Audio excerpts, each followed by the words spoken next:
Hey friends, this is Joseph Maynor.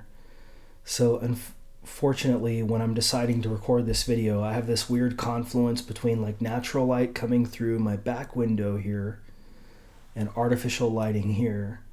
That's why it looks so weird. I don't know if it doesn't look good, right? So I apologize for the visuals here. I can't do much. Like when I'm dealing with natural lighting, it's almost better to record at night because then you can control lighting much better.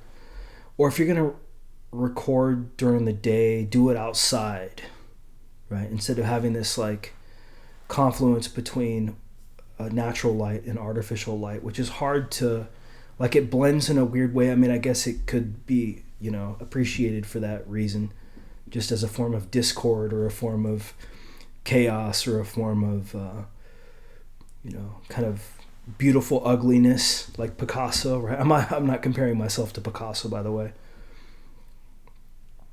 What I want to do in this video, though, is I want to do an introduction to my theory of divine marriage. And the reason why I feel like this is important is because it basically reestablishes the link or the feminine, but then takes a masculine perspective, which turns the link into a new node, which is the marriage.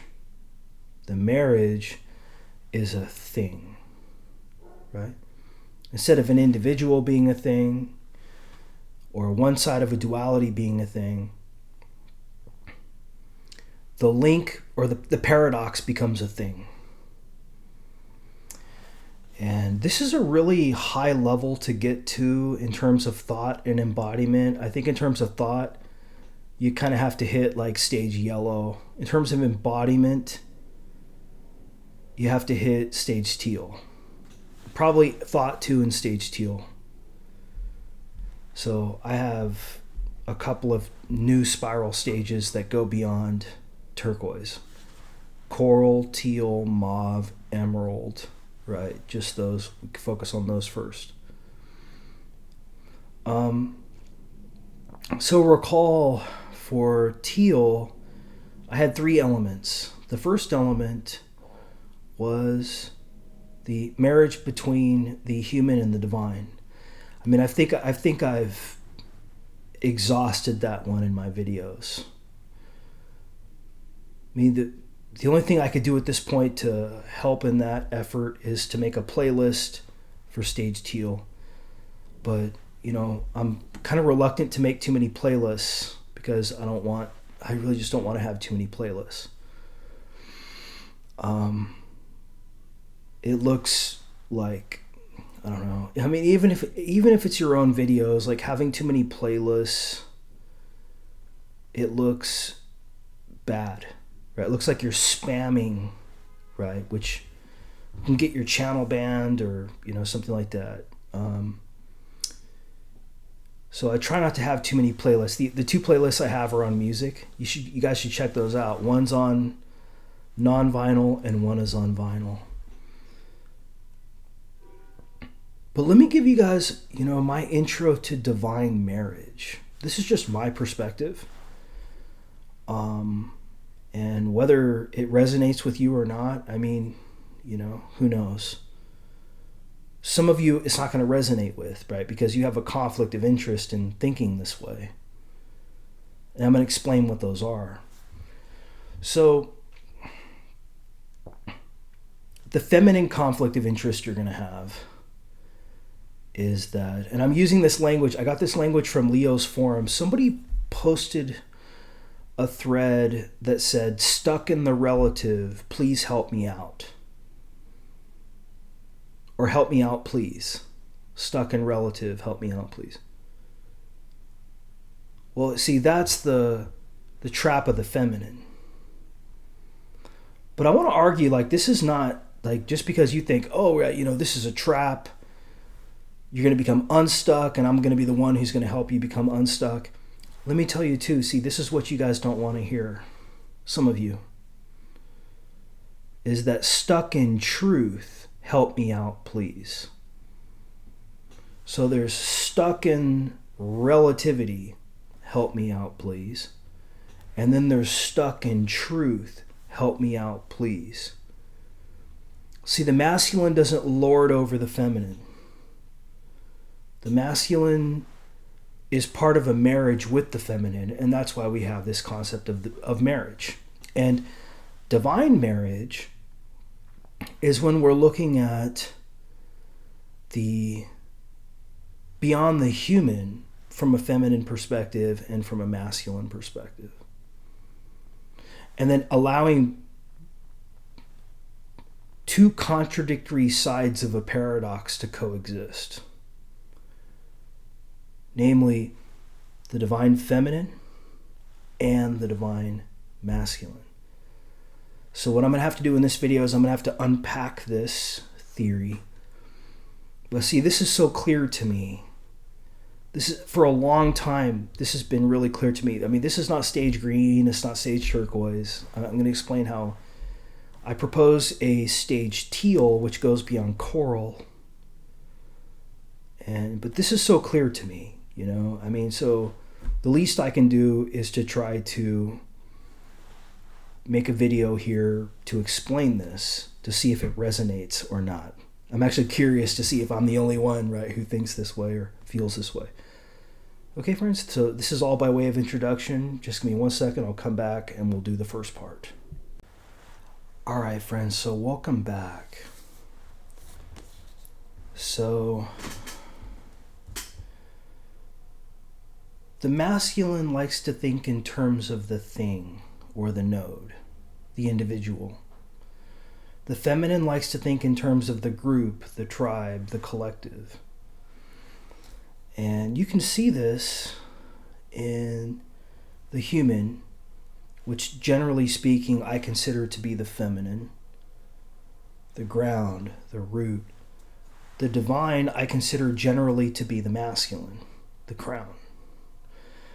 Now there's a feminine side to the root and there's there's a masculine side to the root and there's a feminine side to the crown. The masculine side to the root is the human go-getter, the individual human. Think of Stage Orange as a good example here. The feminine side to the divine is the divine link. So typically the divine is masculine because the divine involves language and thought. You have to be taught the divine. You could argue that you have to be taught the human too, right? Both of these have a masculine component, namely language, theory, combined with experience and intuition. So the divine feminine is not entirely relative. I would argue that no spiral stage is entirely relative. Even stage green isn't entirely relative. Neither is stage turquoise. It's the focus on the group though, the focus on the tribe. So even in the book Spiral Dynamics, Beck and Cohen talk about how there's a possibility of stage turquoise mega tribes forming. I wish I had the actual quote for that, but it's in the book. So the feminine is always focused on the relation.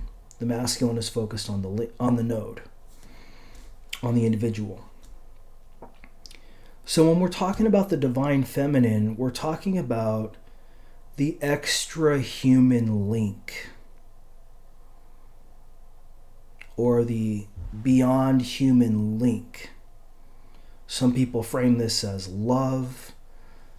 They have sort of an emotional idealism. Some people frame this, like Spinoza, as God being something that exists above and beyond the human, as a link between absolute. The link between absolute infinity ultimately is God. And the power behind absolute infinity for Spinoza is ultimately God. And you can see how Hegel took this too, right? process, the feminine, that's important, not results, which is the masculine. And it's by seeing how individuals link together where you can develop a higher order masculine understanding, which is very similar to what I'm suggesting here. That there's an order that emerges once you postulate a specific conflict. And the conflict is, here, when we're talking about divine marriage, it's the conflict between the divine feminine and the divine masculine. And how both of these, even though they're logically inconsistent language systems or theory systems or concept systems,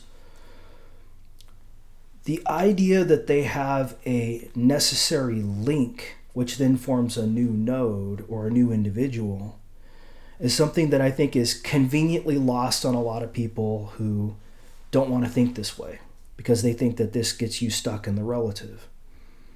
No, because there's a duality between, or there's a marriage actually between the relative and the true. These aren't, one doesn't have to be wrong for the other to be right. See, this is what a lot of masculine-minded people don't want to hear, because this is hard to market too, right? Nobody's going to teach this to you. But this is something that I've been experienced on the path for at least 5 or 6 years now. I mean, I've tried to teach this to people and it's never been well received. But the reality is that you can walk and chew gum at the same time. So in other words, you can have the divine link married to the divine node, to use network theory. So in other words, you got to realize that the feminine is concerned with the tribe, with the relation. The masculine is concerned with the individual, the thing. And understanding that there's a necessary link between these forms a new thing, namely the idea of marriage. And there's the marriage between the human masculine and the human feminine, right? We see this all the time, in traditional human marriage. Somebody's usually more masculine, somebody's usually more feminine, and they have a link. It's not always permanent, though. But the thing with the divine is that the divine is ultimately about language, concepts, and ideals, and kind of non-relativity, but at a higher level than the opposition between relativity and truth. It's the thing that is the relation between relativity and truth. So marriage then becomes a thing, a higher order masculine concept. I wouldn't call this post-rational. It's almost like post-simple-minded, almost. To realize this, the flex flow kind of stage yellow, but brought up in even higher stages, is something that I find it's very rare. Most people don't think this way because they have to. They're bought into advancing a certain kind of finite perspective because they're teachers. They're making money doing this. Maybe they're trying to protect themselves or trying to protect you. Who's to say? But this is one of the beautiful things that I consider to be a part of Stage Teal, is when you can really see how it's okay for the divine feminine and the divine masculine to both be here at the same time, and to actually draw from both of them as sources of truth, as opposed to needing to have one lord over the other. See, to me, that's very simple-minded, or maybe it's just very calculated, obviously. Because it's hard to market this kind of thing. This is from my perspective, this is very, very high level. I don't know how many people are at this level, but to me it's very clear And so we're halfway through the video. I'm going to come back and then we'll jump into the details. Just give me 1 second. All right, friends, welcome back. So let's first discuss what the divine feminine is. Well, the divine feminine is ideal linking. And you can flesh this out in infinitely many stories, thought stories. You're obviously going to have a very different metaphysic if you're very social or relationship connected or minded than you are if you're very individual minded. But just because you're individual minded doesn't mean that you don't need the relationship minded. So it's interesting that relation and relativity kind of sound the same. Why? Because the feminine is concerned with maintaining the relation over the interests of the individuals involved.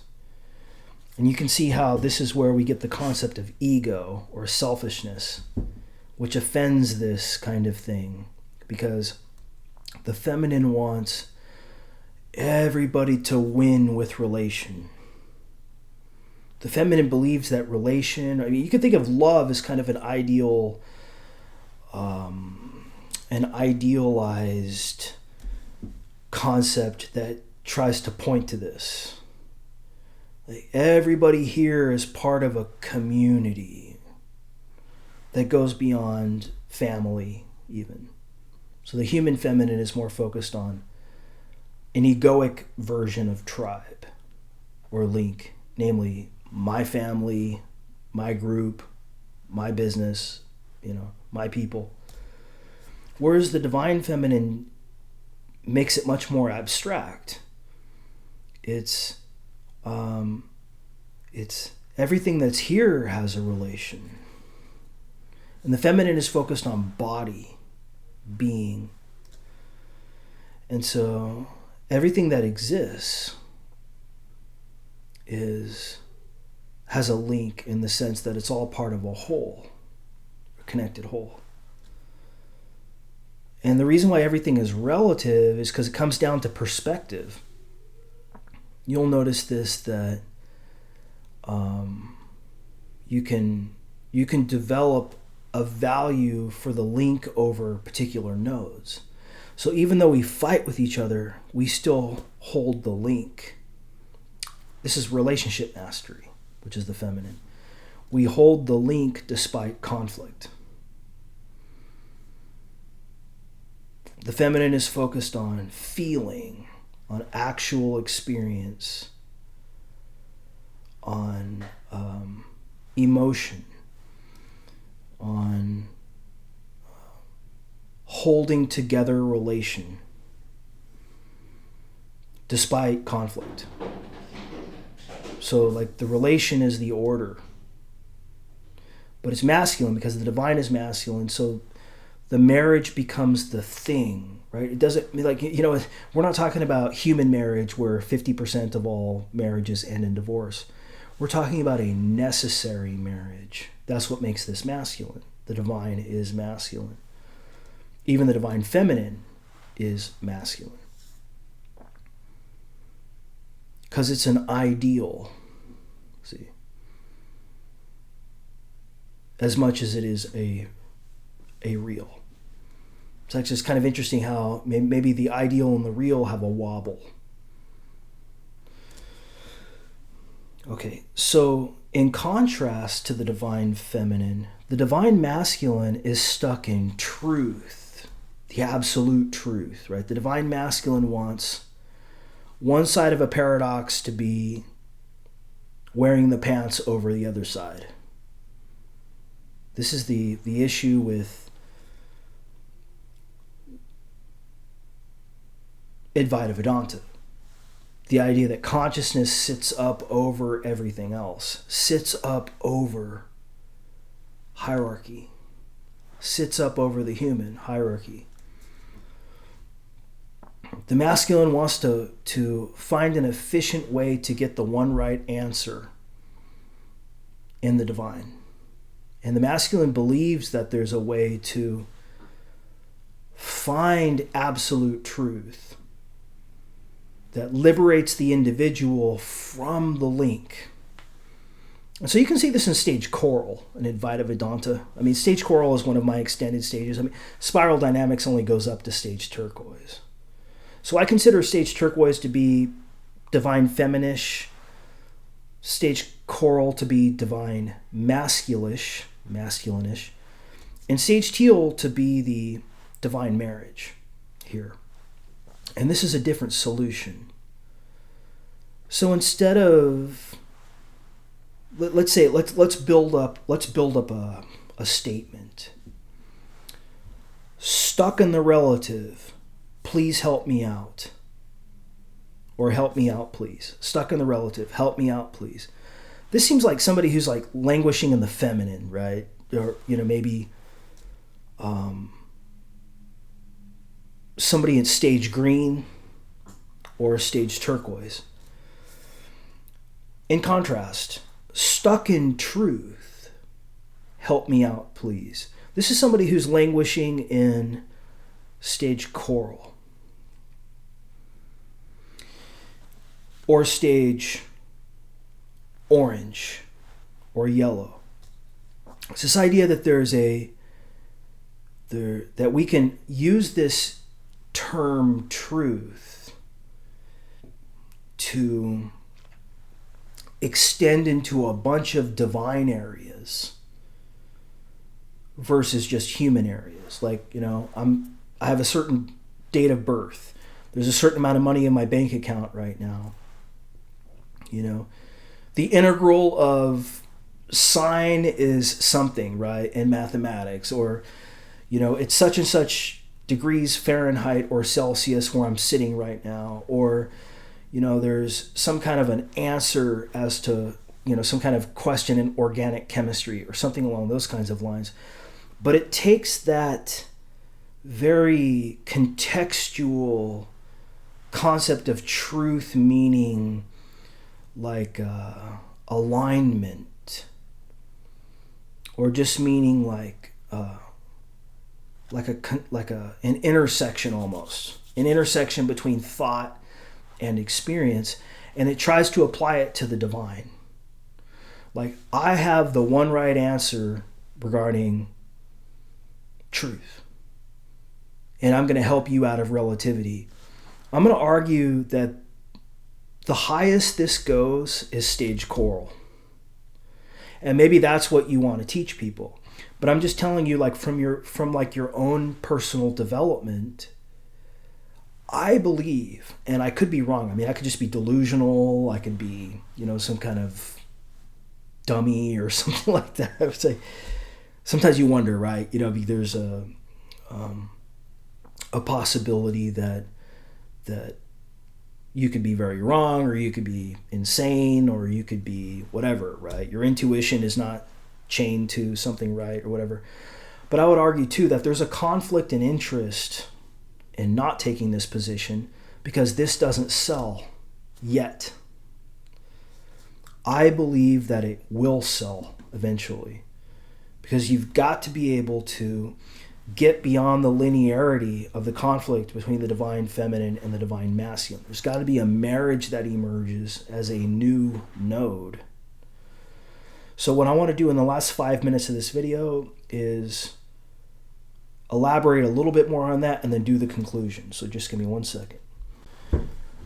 Okay, friends, so also I think it's important to realize that humility is feminine, because humility is all about empathy for another person's sovereignty. Like, I would never want to. These are my insights. I've framed them around a theory, put it in a developmental model. Still feel like this is worth sharing, right? So that's what this video is. It's not. I'm not trying to tell you how to think. I'm just telling you that I think that there is a way to move up in terms of development theory from stuck in the relative versus stuck in truth. Both of those, I think, are an attempt to try to take one over the other. What I'm saying and proposing is that when you can find a link between the relative and truth, and you can see that as a new node or a new thing, that's a higher level masculine developmental state. So you're able to allow both things to be here from a divine perspective. And the problem with this, though, is it doesn't sound very good because most people are linear minded, right? They think there's got to be, like, truth means that there's got to be a proposition that can be confirmed to be true. A paradox can never be true. I mean, have you ever taken a Western philosophy class, right, in college? You know, the professor will have a heart attack if you try to suggest that a paradox could be a higher order truth. In other words, P and not P as a true proposition. I think this is what the postmodern philosophers were really reacting to. Like, postmodernity, postmodernism, it doesn't just fit stage green. This is very high level philosophy. And I feel like the West really, it's ahead of its time. I mean, philosophers like Derrida, Baudrillard, Deleuze, I mean, these thinkers are way beyond most people's ability to even understand them. They're like chess grandmasters, in a way, that are ahead of their time, like Bobby Fischer, right? Or Garry Kasparov, you know, or, you know, they seem to be brilliant, but they can also be considered to be like hacks too. Not in chess, because chess has rules, whereas philosophy doesn't. And so it's real easy to take somebody who's got a high mystical talent combined with philosophy and discount them as not being rigorous enough. So, for example, Quine famously disagreed with Derrida. Quine was one of the best, you know, sort of analytic philosophers in Western philosophy. And Derrida is arguably probably the best continental philosopher recently in Western philosophy. And Quine couldn't stand Derrida. He didn't like the relativism. He was a big believer in truth. Derrida was so focused on the relative, though. Like, he couldn't get beyond the relative. I mean, the only truth that Derrida had was his theory of terms, almost, which he took to be kind of a metaphysical presupposition, the way that terms relate. But ultimately, I think Derrida was very stuck in the relative. And after studying this philosophy for many years, Indian philosophy, Chinese philosophy, it occurred to me that actually what the divine marriage is being able to appreciate the marriage between contradictory spiritual systems and to allow those to be here and allow those to influence you and allow yourself to ignore them too. You pick the tool up, you put it down, because you don't have this is not the gold rush, right? It's like you're not trying to like stake your claim as to something, like I have the absolute truth or everything is relative. I mean, those are very limited perspectives, and they're useful for people earlier on the path. But I think being able to see the marriage as a higher level node or thing, even though it involves a link, it brings you up another level in terms of personal development. And it will help your spirituality as well. Okay, friends? That's what I think. I mean, I could be wrong. All I can be for you is a model for you to do your own work. I appreciate your time watching this video. Take care.